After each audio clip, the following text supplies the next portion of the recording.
ലോക മനഃസാക്ഷിയെ ഒന്നാകെ വേട്ടയാടുന്ന ദാരുണമായ കാഴ്ചകൾക്കാണ് കഴിഞ്ഞ ദിവസം ഗസ സാക്ഷ്യം വഹിച്ചത്. ക്രൂരമായ അധിനിവേശത്തിൽ ജീവൻ പൊലിഞ്ഞ 112 മനുഷ്യർക്ക് കണ്ണീരോടെ വിട നൽകിയിരിക്കുകയാണ് ഫലസ്തീൻ ജനത. കൊല്ലപ്പെട്ട് നീണ്ട ഇടവേളയ്ക്ക് ശേഷം മാത്രം മൃതദേഹങ്ങൾ വീണ്ടെടുക്കപ്പെടുകയും മറവ് ചെയ്യപ്പെടുകയും ചെയ്ത ഈ സംഭവം അധിനിവേശത്തിൻ്റെ ക്രൂരത എത്രത്തോളമെന്ന് കാണിച്ചു തരുന്നു.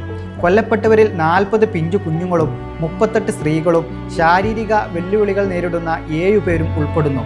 ഏത് മനുഷ്യസ്നേഹിയുടെയും മനസ്സ് തകർക്കുന്ന ഒന്നാണിത്. മനുഷ്യത്വം മരവിച്ചു പോയ കാഴ്ചകൾക്കാണ് ഖാൻ യൂനിസിലെയും വടക്കൻ ഗസയിലെയും വീഥികൾ സാക്ഷ്യം വഹിച്ചത്. തകർന്ന കെട്ടിടങ്ങൾക്കിടയിൽ നിന്നും തടങ്കൽ കേന്ദ്രങ്ങളിൽ നിന്നും വീണ്ടെടുത്ത മൃതദേഹങ്ങൾ ബന്ധുക്കൾ ഏറ്റുവാങ്ങുമ്പോൾ തെരുവുകളിൽ ഉയർന്നത് സങ്കടക്കടലാണ്. കളിച്ചു നടക്കേണ്ട 40 പിഞ്ചു കുഞ്ഞുങ്ങളാണ് വ്യോമാക്രമണങ്ങളിൽ വെടിവെപ്പിലും ഇരയായത്. ഒരു തെറ്റും ചെയ്യാത്ത ഈ കുഞ്ഞുങ്ങളുടെ ജീവനാണ് ആയുധശക്തിക്ക് മുന്നിൽ കവർന്നെടുക്കപ്പെട്ടത്.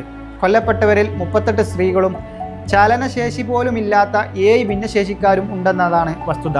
ഇത് നിരായുധരായ സാധാരണക്കാർക്ക് നേരെയുണ്ടായ ആസൂത്രിത ആക്രമണമാണെന്ന് അടിവരയിടുന്നു. അന്താരാഷ്ട്ര ജനീവ കൺവെൻഷനുകളുടെയും മനുഷ്യാവകാശ തത്വങ്ങളുടെയും പച്ചയായ ലംഘനമാണ് ഗസയിൽ തുടർച്ചയായി നടക്കുന്നത്. താമസ സ്ഥലങ്ങളും ആശുപത്രികളും അഭയാർത്ഥി ക്യാമ്പുകളും കേന്ദ്രീകരിച്ച് നടക്കുന്ന ആക്രമണങ്ങൾ വെറുമൊരു യുദ്ധമല്ല, മറിച്ചൊരു ജനതയെ ഇല്ലാതാക്കാനുള്ള വംശഹത്യയാണ് വിവിധ അന്താരാഷ്ട്ര മനുഷ്യാവകാശ സംഘടനകൾ ചൂണ്ടിക്കാണിക്കുന്നു.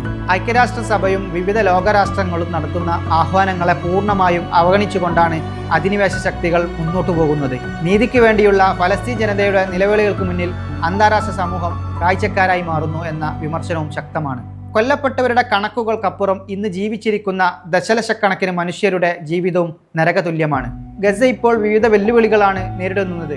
അത്യാവശ്യ മരുന്നുകളുടെയും ഭക്ഷണത്തിൻ്റെയും കടുത്ത ക്ഷാമം, തകർന്നടിഞ്ഞ വൈദ്യുത കുടിവെള്ള സംവിധാനങ്ങൾ, എപ്പോൾ വേണമെങ്കിലും തലക്കു മുകളിൽ പതിക്കാവുന്ന ബോംബുകളെ ഭയന്നുള്ള ജീവിതം. തങ്ങളുടെ സ്വന്തം നാട്ടിൽ സമാധാനത്തോടെ ജീവിക്കാൻ ആഗ്രഹിച്ച ഒരു കൂട്ടം മനുഷ്യർ നേരിടുന്ന ഈ ദുരവസ്ഥ ആധുനിക ലോകത്തിന് തന്നെ വലിയൊരു കളങ്കമാണ്. മനുഷ്യത്വം പറ്റാത്ത ഏതൊരു മനസ്സിനെയും വേട്ടയാടുന്ന കാഴ്ചകളാണ് ഗസയിൽ നിന്ന് വരുന്നത്. ഈ 112 ജീവനുകൾ മാത്രമല്ല, ഓരോ ദിവസവും പൊലിയുന്ന നൂറുകണക്കിന് സ്വപ്നങ്ങൾ ലോക മനസ്സാക്ഷിയോട് ചോദിക്കുന്നത് ഒന്നു മാത്രം: എന്ന് അവസാനിക്കും ഈ അനീതി?